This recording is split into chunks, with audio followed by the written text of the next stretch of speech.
نیک آدمی کون ہے؟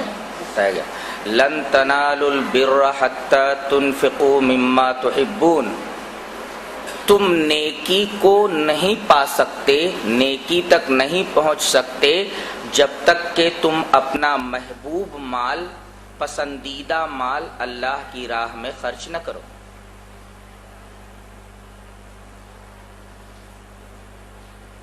یہاں یہ حقیقت واضح کی گئی ہے کہ ایک ہے رسمی دینداری اور ایک ہے حقیقی دینداری۔ رسمی دینداری جہاں ہوتی ہے وہاں نیکی کے تھوڑے بہت کام ہو جاتے ہیں، مگر جس معاشرے میں رسمی دینداری ہوتی ہے نیکی کے تھوڑے بہت کام تو ہو جاتے ہیں، مگر پسندیدہ مال اللہ کی راہ میں خرچ کرنے کا جذبہ مفقود ہوتا ہے۔ اور جہاں حقیقی دینداری ہوتی ہے وہاں لوگوں میں اپنا پسندیدہ مال خرچ کرنے کا شوق ہوتا ہے، جذبہ ہوتا ہے۔ یہاں یہودیوں کی رسمی دینداری کی کلئی کھول دی گئی ہے، اس لیے کہ وہ بظاہر اپنے آپ کو بہت نیک سمجھتے تھے۔ اللہ تبارک و تعالی نے ان کی اس رسمی دینداری، اپنے آپ کو وہ بہت دیندار سمجھتے تھے، ان کی رسمی دینداری کی پول کھول دی ہے، ان کی رسمی دینداری کی کلئی کھول دی ہے کہ تم اپنے آپ کو دیندار کہتے ہو، یہ دینداری رسمی ہے۔ کیوں؟ اس لیے کہ تم انتہا درجے کے بخیل واقع ہوئے ہو، اللہ کی راہ میں ایک دمڑی دینے کے لیے تیار نہیں، چمڑی چاہیے جائے مگر دمڑی نہیں دیتے۔ تو گویا ایک پیمانہ، ایک کسوٹی بیان کر دی گئی ہے کہ حقیقی دینداری کسے کہتے ہیں اور رسمی دینداری کسے کہتے ہیں۔ رسمی دینداری جہاں ہوتی ہے وہاں نیکی کے کچھ کام ہو جاتے ہیں، مگر وہاں پسندیدہ مال اللہ تبارک و تعالیٰ کی راہ میں خرچ کرنے کا جذبہ نہیں ہوتا۔ مگر جہاں حقیقی دینداری ہوتی ہے وہاں اپنا پسندیدہ مال لوگ اللہ کی راہ میں خرچ کرنے کا شوق اور جذبہ رکھتے ہیں۔ یہ فرق ہو گیا حقیقی دینداری اور رسمی دینداری میں۔ اور وہاں یہود کی پول بھی کھول دی گئی کہ یہ انتہا درجے کے بخیل واقع ہوئے ہیں، تو ان کے حقیقی دینداری کہاں ہے؟ رسمی دینداری ہے۔ اس کے بعد دو سوالوں کے جوابات دیے جا رہے ہیں۔ پہلا سوال تو یہ ہے کہ محمد صلی اللہ علیہ وسلم یہ اپنے آپ کو دین ابراہیمی کا پیرو بتاتے ہیں کہ میں دین ابراہیمی کا متبع ہوں، مگر یہ تو اونٹ کا گوشت کھاتے ہیں، اونٹ کا دودھ پیتے ہیں، جبکہ دین ابراہیمی میں اونٹ کا گوشت اور دودھ یہ حرام تھا۔ اللہ تبارک و تعالی نے ان کے اس سوال کا جواب دیا کہ معاملہ ایسا نہیں ہے۔ اگر تم یہ کہتے ہو کہ دین ابراہیمی میں اونٹ کا گوشت حرام تھا، فاتو بالتوراۃ فاتلوها ان کنتم صادقین، لاؤ تورات لاؤ اور تلاوت کرو اور بتاؤ کہ یہاں لکھا ہوا ہے اگر تم سچے ہو۔ پتہ یہ چلا کہ کوئی اگر یہ کہے کہ بھائی ہماری کتاب میں تو ایسا نہیں ہے، تو آپ اس سے مطالبہ کر سکتے ہیں کہ تیری کتاب میں موجود ہے، اور وہ کہے میری کتاب میں ایسا موجود ہے اور آپ کہیں موجود نہیں ہے، تو لاؤ کتاب لاؤ دکھاؤ، فاتو بالتوراۃ فاتلوها ان کنتم صادقین، کہ اگر دین ابراہیمی میں اونٹ کا گوشت اور دودھ حرام تھا تو دلیل لاؤ، تورات کھول کر کے دکھاؤ اگر تم سچے ہو۔ حقیقت کیا تھی؟ حقیقت یہ تھی کہ حضرت یعقوب علیہ السلام، جن کا لقب اسرائیل تھا، اسرا مانے بندہ، ایل مانے اللہ، یہ ہیبریو ورڈ ہے، اللہ کا بندہ۔ جیسے اسماعیل کا مطلب ہوتا سمیع اللہ، اسما مانے سمیع اور ایل مانے اللہ، سمیع اللہ۔ تو حضرت یعقوب کا لقب تھا اسرائیل، اللہ کا بندہ، جس کو ہم عبداللہ کہتے ہیں۔ ان کو عرق النساء کی بیماری ہو گئی تھی، جیسا کہ ترمذی کی روایت ہے، اور عرق النساء کی بیماری کی وجہ سے انہوں نے اونٹ کا گوشت اور دودھ پینا چھوڑ دیا تھا۔ اور مسند احمد کی یہ روایت ہے کہ ان کو یہ جو مرض لاحق ہو گیا تھا، انہوں نے نذر مانی تھی کہ اے اللہ میرا یہ مرض اگر ٹھیک ہو گیا تو میں اونٹ کا گوشت اور دودھ چھوڑ دوں گا۔ تو انہوں نے اس بیماری کی وجہ سے اونٹ کا گوشت اور دودھ چھوڑ دیا تھا، اور ان کی پیروی میں ان کی اولاد نے بھی اونٹ کا گوشت اور دودھ چھوڑ دیا تھا۔ دین ابراہیمی میں اونٹ کا گوشت اور دودھ حرام تھا؟ ایسا نہیں ہے۔ اگر ایسا کہتے ہو تو تورات کھول کر کے دکھاؤ کہ اس میں ایسا لکھا ہوا ہے۔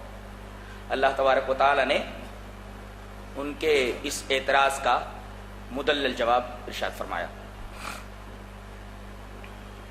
اس کے بعد دوسرے کا جواب دیا جا رہا ہے۔ ایک اعتراض اور، اعتراض یہ ہے کہ یہ نبی محمد صلی اللہ علیہ وسلم یہ تو خانہ کعبہ کی طرف منہ کر کے نماز پڑھتے ہیں، جبکہ تمام انبیاء کرام کا قبلہ بیت المقدس تھا۔ تو اگر یہ نبی ہوتے تو تمام انبیاء کرام کی طرح ان کا قبلہ بھی بیت المقدس ہوتا۔ یہ دوسرا اعتراض ہے۔ دوسرا اعتراض کیا ہے کہ یہ محمد صلی اللہ علیہ وسلم اپنے آپ کو نبی کہتے ہیں اور خانہ کعبہ کی طرف مسجد الحرام کی طرف منہ کر کے نماز پڑھتے ہیں، جبکہ تمام انبیاء کرام کا قبلہ بیت المقدس تھا۔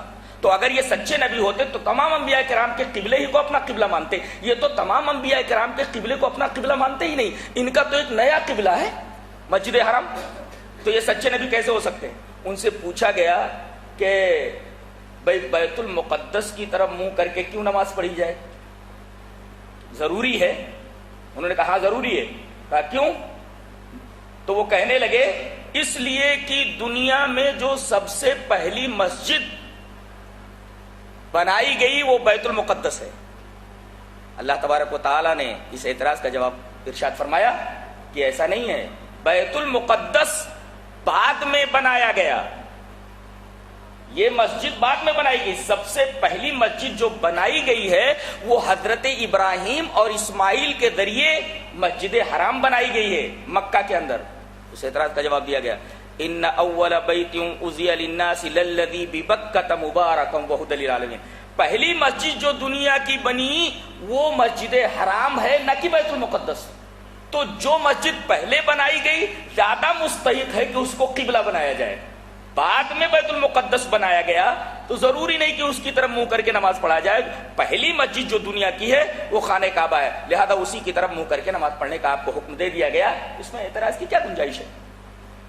اور اس کے بعد اللہ تبارک و تعالی نے درمیان میں ایک مسئلہ بھی بتا دیا کہ یہ قبلہ جو اب قیامت تک کے لیے قبلہ ہے تمام مسلمانوں کا، اور صاحب استطاعت کے اوپر جس کے پاس زاد و راحلہ ہو، توشہ ہو، پیسہ ہو، سواری کا انتظام ہو، سارے شرائط موجود ہوں، صاحب استطاعت ہو، تو زندگی میں اس کے اوپر ایک بار حج کرنا فرض ہے، اور اگر نہ کرے تو فرمایا گیا ومن کفر فإن اللہ غنی عن العالمین۔ جو آدمی کفر کرے، جو آدمی کفر کرے اس کا مطلب اگر استطاعت رکھتے ہوئے آدمی حج نہیں کرتا تو وہ کفر پر مرتا ہے۔ کتنی بڑی وعید ہے! کتنے لوگ ہیں جو استطاعت رکھتے ہوئے بھی حج نہیں کرتے۔ یہاں یہ فرمایا گیا وَلِلَّهِ عَلَى النَّاسِ حِجُّ الْبَيْتِ مَنِ اسْتَطَاعَ إِلَيْهِ سَبِيلًا۔ اللہ کے گھر بیت الحرام کا حج کرنا ہر انسان کے اوپر ضروری ہے جو صاحب استطاعت ہو۔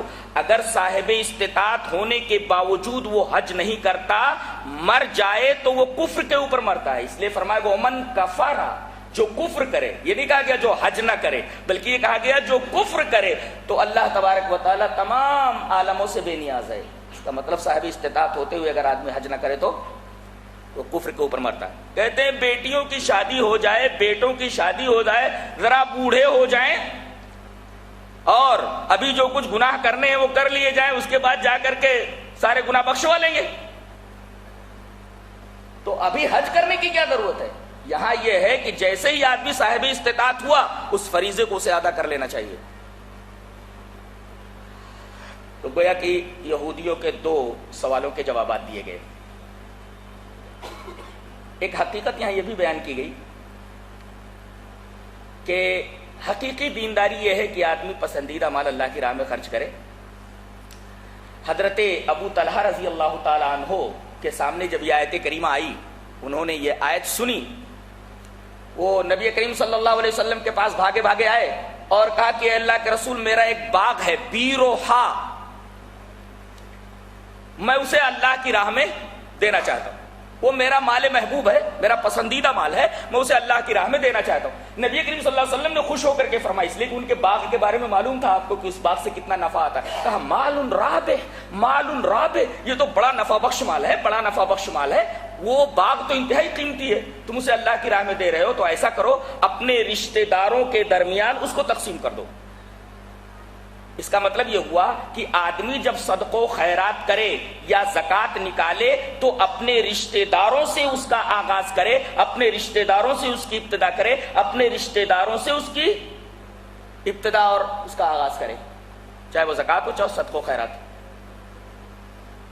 یہ حقیقت بھی واضح ہوئی۔ اس کے بعد خانہ کعبہ کی کچھ صفتیں بیان کی گئیں کہ مبارک ہے وہ اور امن والا ہے۔ امن کا معاملہ تو ایسا ہے کہ اگر قاتل کسی شخص کا قاتل اگر خانہ کعبہ کے ایریے میں ہو، حرم میں ہو، تو اس قاتل کو بھی وہاں قتل نہیں کیا جا سکتا، سزا نہیں دی جا سکتی۔ ومن دخلہ کان آمنا، جو اس کے اندر داخل ہو گیا اسے امان حاصل ہو گئی، جب تک وہ اس کے اندر ہے اسے امن ہے۔ گویا خانہ کعبہ سے جہاں اور بہت سارے فوائد ہیں، وہاں خانہ کعبہ یہ تعلیم دیتا ہے کہ میری طرف منہ کر کے نماز پڑھنے والے لوگ یہ امن پسند ہیں، شانتی چاہتے ہیں، یہ ٹیررزم سے کوئی واسطہ نہیں رکھتے۔ ومن دخلہ کان آمنا، جو آدمی اس میں داخل ہو جائے اسے امان ہو گئی۔ اور اس کے بعد فرمایا فیہ آیات بینات، خانہ کعبہ کے اندر بہت سی واضح نشانیاں ہیں، اس میں ایک نشانی تو حجر اسود ہے، جہاں سے چکر کی اور طواف کی ابتدا ہوتی ہے۔ جانتے ہیں اس کے اوپر بھی کچھ لوگوں نے اعتراض کیا کہ ہم لوگ اگر مورتی پوجا کرتے ہیں تو مسلمانوں کا جو سب سے بڑا حج کا مقام ہے، زیارت کی جگہ ہے مسجد حرام، اس کے اندر بھی تو ایک پتھر رکھا ہوا ہے، مسلمان بھی پتھر کی پوجا کرتے ہیں، وہ کالے پتھر کی پوجا کرتے ہیں، بلیک سٹون کی۔ جواب اس کا یہ ہے کہ پوجا الگ چیز ہے، بوسہ لینا الگ چیز ہے۔ کسنگ از ناٹ ورشپنگ، بوسہ لینا یہ عبادت نہیں ہے۔ آدمی اپنے بچے کا بوسہ لیتا ہے تو کیا اپنے بچے کی عبادت کرتا ہے؟ آدمی محبت سے اپنے استاذ کا بوسہ لیتا ہے تو کیا وہ اس کی عبادت کرتا ہے؟ حضرت عثمان ابن مظعون رضی اللہ تعالیٰ عنہ کا انتقال ہو گیا تو نبی کریم صلی اللہ علیہ وسلم ان کی میت کے اوپر تشریف لائے، کپڑا ہٹا کر کے آپ نے عثمان ابن مظعون رضی اللہ تعالیٰ عنہ کی پیشانی چومی۔ پتہ یہ چلا کہ آدمی میت کی پیشانی بھی چوم سکتا ہے، تو کیا یہ چومنا عبادت ہو گیا؟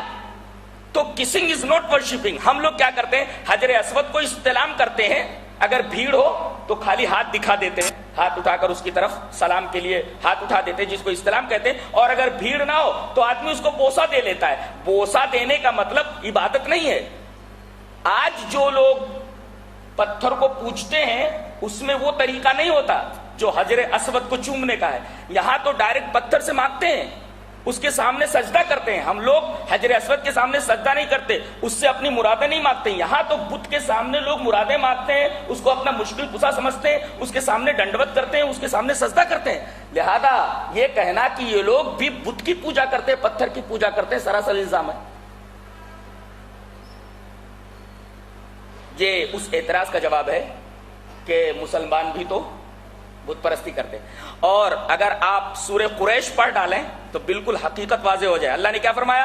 لِإِيلَافِ قُرَيْشٍ إِيلَافِهِمْ رِحْلَةَ الشِّتَاءِ وَالصَّيْفِ فَلْيَعْبُدُوا رَبَّ هَذَا الْبَيْتِ، ان کو چاہیے کہ اس گھر کے رب کی عبادت کریں۔ اس کا مطلب یہ ہوا کہ ہمیں اس گھر کی عبادت نہیں کرنی ہے، اس گھر کے رب کی عبادت کرنے کا حکم دیا گیا ہے۔ ہم وہاں جا کر کے اس گھر کے رب کی عبادت کرتے ہیں۔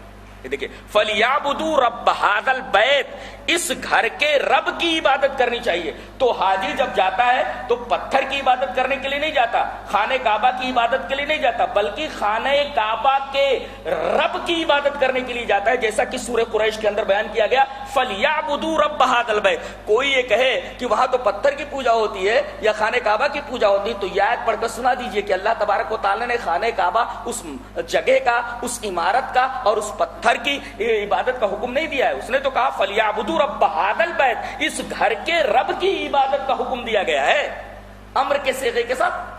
تو ہم لوگ اس گھر کے رب کی پوجا کرتے ہیں۔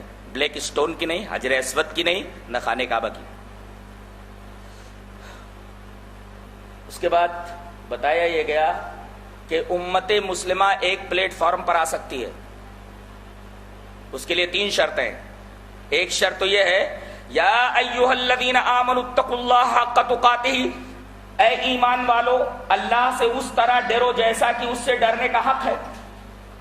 ایک ہے اللہ سے ڈرنا، ایک ہے جیسا اس سے ڈرنے کا حق ہے ویسا ڈرنا. فرق ہے دونوں میں. نہیں تو یہ کہہ دیا جاتا ہے یا ایھا الذین آمنوا اتقوا اللہ، بات ختم ہو گئی تھی. یہ کہا جا رہا ہے کہ اللہ سے اس طرح ڈرو جیسا کہ اللہ تبارک و تعالیٰ سے ڈرنے کا حق ہے. تو اللہ تبارک و تعالیٰ سے ڈرنے کا حق کیا ہوتا ہے؟ کبھی کبھی ایسا ہوتا ہے کہ دنیا کی رسمیں اور بہت سارے مراسم سامنے آ جاتے ہیں، آدمی کا تقویٰ دھرا رہ جاتا ہے. مثلا آدمی کے ایک ہی بیٹا ہے، اب وہ کہتا ہے شادی اس طرح کروں گا کہ دنیا دیکھے گی. اب بچے کی شادی کے اندر ماں یہ بولتی ہے، بہن یہ بولتی ہے، بھیا کی شادی میں مجھے سارے ارمان نکال ڈالنے ہیں. اور اس ارمان نکالنے کے پیچھے قرآن و سنت کے کتنے تقاضے پامال ہوتے ہیں اور قرآن و سنت کے کتنے اصولوں کو سنگ دلی سے پامال کر دیا جاتا ہے. یہ ماں باپ دیکھتے ہی نہیں، نہ بہن دیکھتی ہے نہ بھائی دیکھتا ہے. اپنے ارمان نکالنے کے چکر میں قرآن و سنت کے بہت سارے تقاضے پامال ہو جاتے ہیں. تو یہ اللہ سے اس طرح ڈرنے کا معاملہ نہیں ہے جس طرح اس سے ڈرنے کا حق ہے. مثلا اگر آدمی یہ کہے کہ اگر میں یہ کروں تو معاشرے میں میری ناک کٹ جائے گی، لیکن قرآن و سنت کہتے ہیں دونوں کہ اس کام کو کر ڈالو، تو آدمی اپنی ناک کٹا لے معاشرے کے اندر، لیکن قرآن و سنت کے تقاضوں کو پورا کرے. یہ ہے اے ایمان والو اللہ سے اس طرح ڈرو جیسا کہ اس سے ڈرنے کا حق ہے. اپنی ناک کٹا لو مگر قرآن و سنت کے اصولوں کو ہاتھ سے نہ جانے دو. یہ ہے اللہ سے اس طرح ڈرنا جیسا کہ اس سے ڈرنے کا حق ہے. یہ آیت کریمہ نکاح میں پڑھی جاتی. پہلے یہی آیت پڑھی جاتی جب مولوی صاحب نکاح کرنے سے پہلے اور ایجاب و قبول کرنے سے پہلے خطبہ دیتے ہیں تو اس خطبے کے اندر یہی پہلی آیت ہے. کیا؟ یا ایھا الذین آمنوا اتقوا اللہ حق تقاتہ ولا تموتن الا وانتم مسلمون. اے ایمان والو تم اللہ سے اس طرح ڈرو جیسا کہ اس سے ڈرنے کا حق ہے اور نہ مرو مگر مسلمان ہو کر. نہ مرو مگر مسلمان ہو کر کے آدمی کے اختیار میں ہے کہ مسلمان ہو کر مرے. اور یہاں کیا کہا جا رہا ہے؟ نہ مرو مگر مسلمان ہو کر. میں آپ سے یہ پوچھتا ہوں، یہاں تو حکم یہ دیا گیا ہے کہ تم مرو تو مسلمان ہو کر مرو. اچھا، کیا آدمی کے اختیار میں ہے کہ مسلمان ہو کر مرے؟ کسی کے اختیار میں نہیں ہے. لیکن یہاں ایک نقطہ بتایا گیا کہ اگر تم اللہ سے اس طرح ڈرو گے جیسا کہ اس سے ڈرنے کا حق ہے تو تمہیں توفیق دی جائے گی کہ تم مرو گے تو اسلام کے اوپر تمہاری موت ہوگی. یہ بتایا گیا ہے یا ایھا الذین آمنوا اتقوا اللہ حق تقاتہ ولا تموتن الا وانتم مسلمون. تم مرو تو مسلمان ہو کر. اسلام کے اوپر مرنا یہ انسان کے بس میں نہیں ہے، تو کیوں ایسا حکم دیا گیا؟ یہ بتایا گیا کہ اگر تم اس طرح اللہ سے ڈرو گے جیسا کہ اس سے ڈرنے کا حق ہے تو تم کو اللہ کی طرف سے یہ توفیق ملے گی کہ تمہاری موت آئے گی تو اسلام کے اوپر آئے گی. لہذا اللہ سے اس طرح ڈرو جیسا کہ اس سے ڈرنے کا حق ہے. تو اتحاد کی پہلی بنیاد یہ ہے اتقوا اللہ حق تقاتہ. دوسری اعتصام بحبل اللہ، قرآن حکیم کو اور حدیث کو مضبوطی سے تھام لینا. اور تیسرے عدم تفرق، فرقہ بندیوں سے بچنا. آج مسلمان کیوں کمزور ہیں؟ یہ تینوں چیزیں دیکھی جائے تو نہیں ہیں ان کے اندر. لہذا آج دنیا میں جہاں جہاں مسلمان ہیں پریشان حال ہیں، چاہے وہ عراق ہو، چاہے وہ افغانستان ہو، چاہے آج برما ہو. کوئی بھی مقام ایسا نہیں ہے جہاں مسلمان سکون اور اطمینان سے رہتے ہوں. میرا خیال یہ ہے کہ یہی 3 چیزیں نہیں ہیں ان کے اندر. ایک تو اللہ سے اس طرح ڈرنا جیسا کہ اس سے ڈرنے کا حق ہے، ایک. دوسرے یہ و حدیث کو مضبوطی سے تھام لینا، یہ بھی نہیں ہے. اور تیسرے فرقہ بندیوں میں نہ بٹنا. آج مسلمان کتنے فرقوں میں بٹ گئے ہیں؟ 73 فرقوں میں تو بٹ گئے وہ. اب اس فرقہ بندی کی وجہ سے اور ان تینوں باتوں کے نہ پائے جانے کی وجہ سے مسلمان جہاں ہیں تہاں مارے جا رہے ہیں، لال جوتے کھا رہے ہیں. اور اگر یہ تینوں چیزیں ایک مسلمان کی زندگی میں آ جائیں تو الحمدللہ وہ سر اٹھا کر جیے گا، سکون و اطمینان کے ساتھ دنیا میں زندگی گزارے گا. یہ حقیقت یہاں بتا دی گئی. تو اتحاد کی بنیاد کیا ہے؟ اللہ سے اس طرح ڈرنا جیسا کہ اس سے ڈرنے کا حق ہے. دوسرے قرآن و حدیث کو مضبوطی سے تھام لینا. تیسرے فرقہ بندی سے بچنا. یہ تینوں چیزیں آ جائیں تو آدمی متحد ہو جائے گا. اور اتحاد سب سے بڑی طاقت ہے. Union is strength. سب سے بڑی طاقت یونین میں. اور یونٹی کب آئے گی؟ یونٹی جب آئے گی جب یہ تین چیزیں مسلمانوں کی زندگی میں پائی جائیں گی. اچھا، یہ تینوں چیزیں جب آ جائیں تو ایک چیز برابر ہوتی رہنی چاہیے. کیا؟ وَلْتَكُن مِّنكُمْ أُمَّةٌ يَدْعُونَ إِلَى الْخَيْرِ. پوری ایک جماعت ہونی چاہیے. سب لوگ تو نہیں کر سکیں گے لیکن ایک جماعت برابر ہونی چاہیے جو لوگوں کو اچھی باتوں کی طرف بلائے اور بری باتوں سے روکے. یہ کام برابر ہوتا رہے تاکہ اتحاد برقرار رہے. قرآن و حدیث کو لوگ مضبوطی سے پکڑے ہوئے ہیں، تفرقہ اندازی سے بچے ہوئے ہیں، اسی طریقے سے اللہ سے ڈر رہے ہیں اور برابر دعوت و تبلیغ کا کام چلتا رہے تاکہ زندگی برقرار رہے ان تمام چیزوں کی. اس کے بعد یہ بیان کیا گیا کہ یہودیوں کو اللہ تعالی نے قیامت تک کے لیے ذلیل بنا دیا. ضربت علیہم الذلہ، ان کے اوپر اللہ تبارک و تعالی نے ذلت کا ٹھپا لگا دیا ہے. ایک زمانہ ایسا تھا کہ فرانس وغیرہ کے ہوٹلوں پر لکھا رہتا تھا یہاں کتے اور یہودی نہیں آ سکتے. لکھا ہوا تھا. کیا لکھا ہوا تھا؟ فرانس کے ہوٹلوں کے اوپر لکھا ہوا ہوتا تھا اس ہوٹل میں کتا اور یہودی دونوں نہیں آ سکتے. یعنی یہودیوں کو اور کتوں کو ایک درجے میں سمجھا جاتا تھا. یہ حالت تھی ان کی. اور یہ جہاں جاتے تھے ذلت ان کا پیچھا نہیں چھوڑتی تھی، اس لیے کہ ان کے اوپر ذلت کا ٹھپا لگ گیا. جیسے سکے کے اوپر ٹھپا لگ جاتا ہے، جہاں سکہ جاتا ہے ٹھپا اس کے ساتھ رہتا ہے، ایسے ان کے اوپر ذلت کا ٹھپا لگا دیا گیا ہے. اور آج فلسطین کے ایک علاقے کے اوپر ان کا جو قبضہ ہے، جس کی وجہ سے بظاہر وہ عزت کی زندگی جی رہے ہیں، ایسا نہیں ہے. بلکہ ابھی حال ہی میں ایک نو مسلم مفکر رجا جارودی کا بیان آیا ہے. کیا نام ان کا؟ رجا جارودی. ایک نو مسلم مفکر ہے. کہتے ہیں کہ یہ برطانیہ، امریکہ اور فرانس کا سایہ ان کے سروں پر ہونے کی وجہ سے یہ لوگ جی رہے ہیں. اگر یہ لوگ اپنا ہاتھ یہودیوں کے سر پر سے ہٹا دیں، فرانس، برطانیہ اور امریکہ، تو 24 گھنٹے کے اندر مسلمانوں کے سامنے پوری یہودی دنیا گھٹنے ٹیک دے گی. قرآن حکیم نے بیان کیا کہ ان کے اوپر ذلت کا ٹھپا لگ چکا ہے. صرف دو وجہوں کی وجہ سے انہیں عزت مل سکتی ہے وقتی طور پر: بحبل من اللہ یا حبل من الناس. یا تو اللہ کی رسی کو پکڑ لیں یا پھر لوگوں کی رسی پکڑ لیں. یا اللہ کی رسی کیا ہے؟ اسلام لے آئیں تو عزت مل جائے گی، اور اگر اسلام نہ لائیں تو اسلامی حکومت کے تحت رہ کر کے ٹیکس دے، جزیہ دے، تب عزت مل جائے گی. اللہ کی رسی پکڑ لیں بحبل من اللہ. یا اگر اللہ کی رسی کو نہیں پکڑتے، لوگوں کی رسی پکڑ لیں، جیسے آج پکڑے ہوئے ہیں یہ فرانس، امریکہ اور برطانیہ کی، تو وقتی طور پر ان کو عزت ملے گی لیکن ہمیشہ کے لیے یہ عزت نہیں. آج بھی وہ پریشان حال ہے. ارے ان کی ذلت کا سب سے بڑا ثبوت یہ ہے کہ فلسطینی بچے پتھروں سے ان کو ڈرا رہے ہیں، پتھر مار مار کر کے ان کو ڈرائے ہوئے ہیں. ان کی ذلت کے لیے اتنا ہی کافی ہے. تو یہ جہاں بھی رہیں گے ذلیل و خوار رہیں گے. یہ جو عزت بدائی نظر آ رہی ہے، یہ عزت نہیں ہے، وقتی اور عارضی ہے.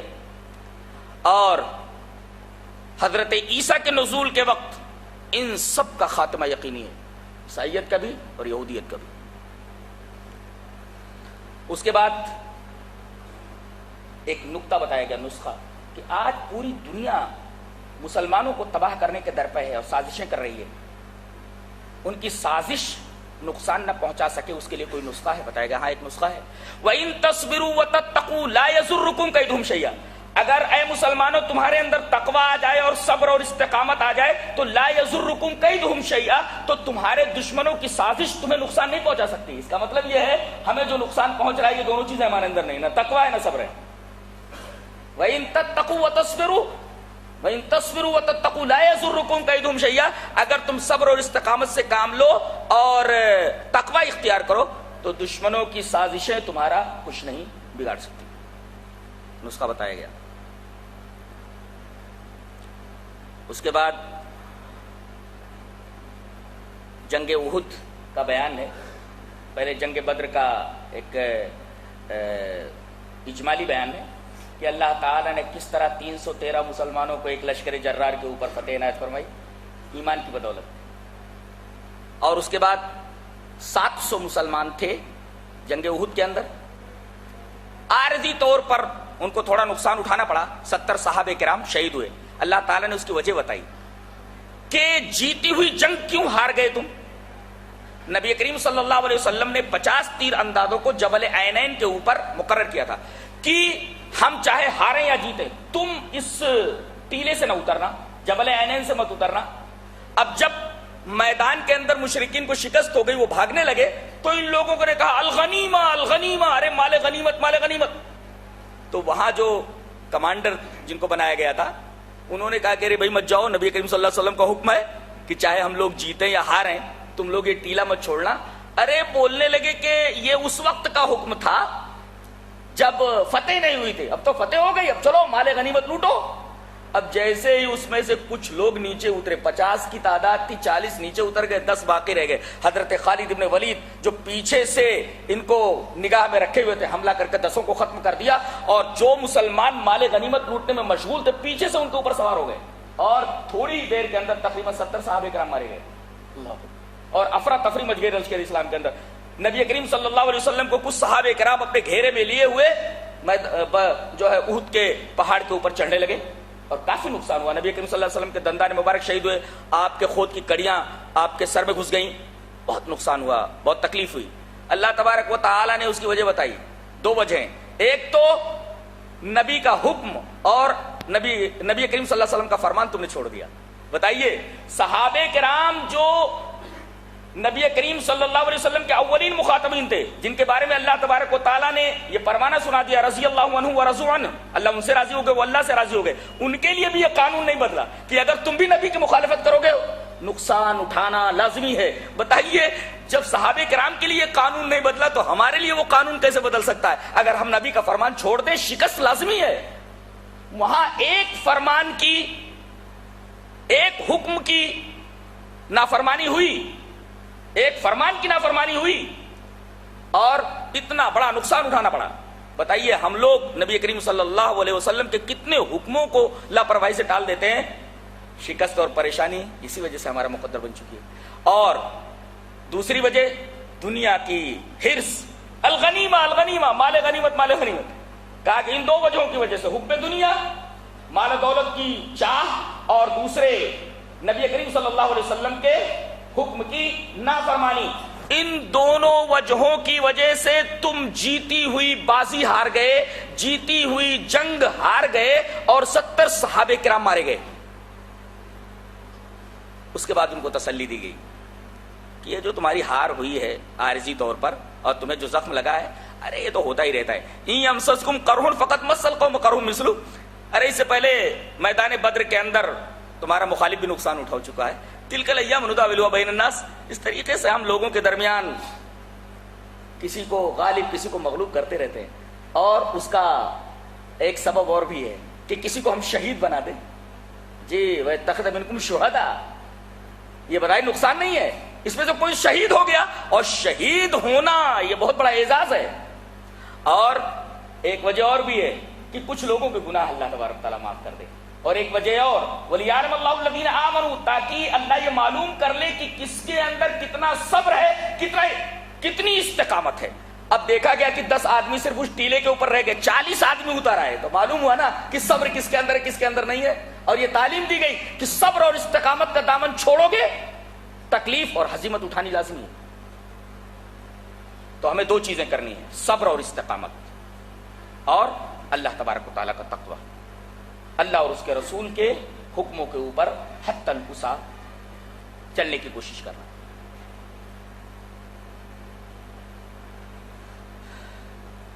اس کے بعد ایک بہت عجیب حقیقت بیان کی گئی ہے کہ دیکھتے ہیں کہ بھئی کچھ لوگ بہت سکون سے, بڑے اطمینان سے بڑے عیش و آرام سے رہتے ہیں. بظاہر لگتا ہے کہ یہی کامیاب لوگ ہیں، کامیاب لوگ ہیں. لیکن کامیابی کس کو بولتے ہیں؟ آؤ ہم بتاتے ہیں. کل نفس ذائقۃ الموت، ہر آدمی کو ایک دن دنیا سے چلے جانا ہے. یہ دیکھیے یہ حقیقت بیان کی گئی ہے، ہر آدمی کو چلے جانا ہے. کل نفس ذائقۃ الموت وانما توفون اجورکم یوم القیامہ، اور جو کر کے گئے ہو قیامت کے دن اس کا بدلہ تمہیں ملنے والا ہے. اور ایک بات اور، کامیابی اصل کیا ہے؟ آج کہتے ہیں کوئی پوسٹ مل جائے، کوئی عہدہ مل جائے، کرکٹ کے میدان میں آگے نکل جائیں، فلم کے میدان میں آگے نکل جائیں، گانے کے میدان میں آگے نکل جائیں، کوئی آئیڈل بن جائے، کوئی اسٹار بن جائے، کوئی فلاں بن جائے، کوئی فلاں بن جائے، اس کو کہتے ہیں کامیابی. ہاں، اس کو کامیابی نہیں بولتے. اللہ تبارک تعالیٰ نے فرمایا ایسے لوگ بھی چند دنوں کے اندر ہمارے پاس آنے والے ہیں. یہ کہاں رہنے والے ہیں دنیا کے اندر؟ چاہے کوئی اسٹار ہو، چاہے سپر اسٹار ہو، چاہے فلم اسٹار ہو، چاہے کیسا اسٹار ہو، سب کو ہمارے پاس آنا ہے. کل نفس ذائقۃ الموت، نیتا ہو، پرائم منسٹر ہو، صدر ہو، سائنسداں ہو، کوئی بھی ہو، کل نفس ذائقۃ الموت، ہر ایک کو مر کر کے ہمارے پاس آنا ہے. اچھا، اور ہر ایک کو اپنے کیے کا حساب کتاب دینا ہے. اور کامیابی کس کو کہتے ہیں؟ کامیابی ہم بتاتے ہیں. فمن زحزح عن النار وادخل الجنة فقد فاز وما الحیاۃ الدنیا الا متاع الغرور. دنیا یہ دھوکے کا اور فریب کا مقام ہے.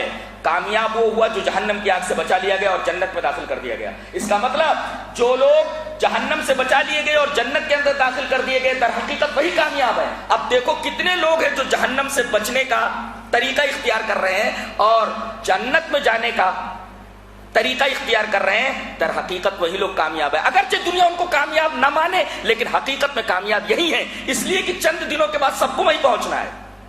اور کامیابی اسی کو ملنے والی ہے جو جہنم کی آگ سے بچا لیا گیا اور جنت میں داخل کر دیا گیا. اچھا، ایک بات اور، دنیا میں ہار جیت کے لیے آپشن ہے. کیا؟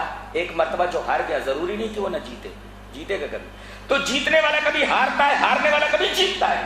ارے اب کیا ہار گیا، بعد میں جیتوں گا، کوشش کرتا ہے. لیکن وہ جگہ ایسی ہے وہاں نو آپشن، کوئی آپشن نہیں. ایک دفعہ جو ہار گیا ہمیشہ کے لیے ہار گیا، ایک دفعہ جو جیت گیا ہمیشہ کے لیے جیت گیا. نو آپشن، کوئی آپشن نہیں ہے. لہذا در حقیقت کامیابی وہاں کی کامیابی ہے جہاں کوئی آپشن نہیں ہے. جیتا تو ہمیشہ کے لیے جیتا، ہارا تو ہمیشہ کے لیے ہار گیا. کل نفس ذائقۃ الموت وانما توفون اجورکم یوم القیامہ فمن زحزح عن النار وادخل الجنة فقد فاز وما الحیاۃ الدنیا الا متاع الغرور. دنیا کا کیا ہے؟ دنیا سب کے ہاتھ سے نکل جاتی ہے. کس کی اس نے پاسداری کی ہے اور کس کے ساتھ اس نے وفا کی ہے.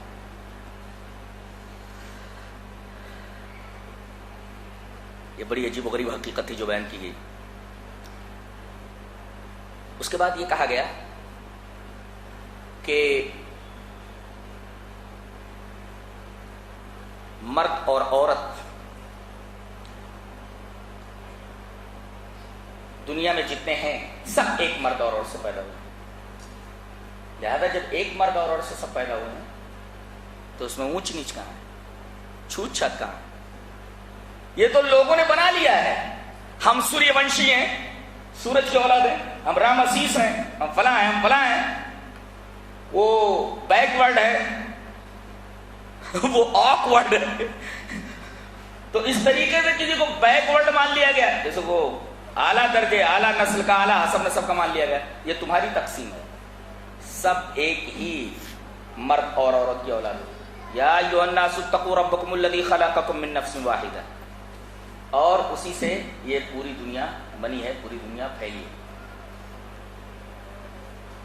لہذا اونچ نیچ نہیں ہے.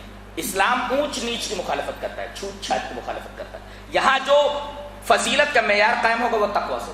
جو جتنا متقی ہے اتنا زیادہ افضل ہے. چھوت چھات سے، حسب نسب سے کوئی آدمی بڑا نہیں ہوتا. آدمی تقویٰ سے بڑا ہوتا ہے. جتنا بڑا متقی ہے، جتنا زیادہ اللہ اور اس کے رسول کو مانتا ہے، جتنا شریعت کے اوپر چلتا ہے، اتنا ہی زیادہ افضل ہے. اس کے بعد یہ بتایا گیا کہ پہلے عورتوں کو اور بچوں کو وراثت میں حصہ نہیں دیا جاتا تھا. کیوں؟ عورتیں تلوار نہیں اٹھا سکتی تھی، بچے تلوار نہیں اٹھا سکتے تھے. لہذا بچوں کو بھی وراثت نہیں ملتی تھی اور عورتوں کو وراثت نہیں دی جاتی تھی. عورتوں کو وراثت سے محروم کر دیا جاتا تھا. قرآن حکیم نے آ کر کے بتایا کہ عورتوں کا ایک حصہ اور مردوں کا 2 حصہ، یعنی لڑکے کا 2 حصہ، لڑکی کا 1 حصہ. اور باقاعدہ للرجال نصیب مما اکتسبوا وللنساء نصیب مما اکتسبوا مما ترک الوالدان والاقربون. ترکے میں جس طریقے سے مردوں کا حصہ ہے اسی طریقے سے عورتوں کا بھی حصہ ہے. عورت کو محروم نہیں کیا جائے گا، بچے کو محروم نہیں کیا جائے گا، سب وراثت میں حقدار ہیں. ایک ظلم یہ بھی ہوتا تھا کہ اگر معاشرے میں کوئی یتیم ہو گیا تو اس کا مال لوگ کھا جاتے تھے.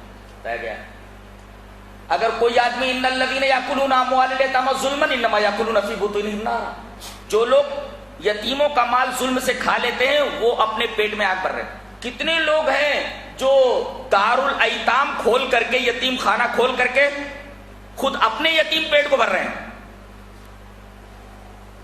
یتیموں کا پیٹ نہیں بھرا جا رہا، یتیموں کے نام پر لوگ جمع کر کے اپنے یتیم پیٹ کو بھر رہے ہیں. تو انما یاکلون فی بطونہم نارا، وہ اپنے پیٹ میں آگ بھر رہے ہیں، لہذا یتیموں کا مال کھانے سے منع کر دیا گیا.